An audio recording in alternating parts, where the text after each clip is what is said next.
Penjagaan yang dilakukan di pintu masuk kawasan Situ Gunung, Kabupaten Sukabumi ini dilakukan oleh petugas gabungan dari TNI, Polri, Dishub, dan Satpol PP Kabupaten Sukabumi untuk mengecek kelengkapan surat rapid antigen yang wajib dibawa oleh para pengunjung yang akan berwisata ke kawasan wisata Situ Gunung Gede Pangrango, Kabupaten Sukabumi.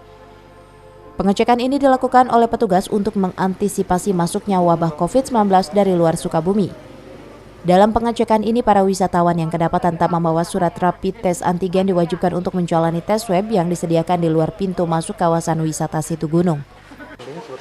Nah, yang tidak membawa surat keterangan rapid test, kita laksanakan rapid test di sini. Kalau dia sudah dirapid di tempat lain dengan menunjukkan surat keterangan, ya tidak perlu rapid test lagi di sini. Dari mana, Pak? Di Bandung. Sengaja untuk liburan di sini, Pak? Iya, sengaja pengen lihat jembatan ini.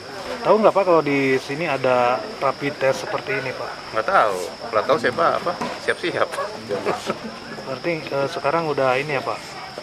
Udah tenang punya ada surat Ya, rapid udah test. tenang sih, membantu ya. Dengan adanya kegiatan pengecekan surat kesehatan ini, diharapkan para wisatawan akan berkunjung ke Sukabumi dan akan terbiasa dengan protokol kesehatan yang telah ditetapkan oleh pemerintah. Dari Kadudampit Kabupaten Sukabumi, Iqbal Bakar melaporkan.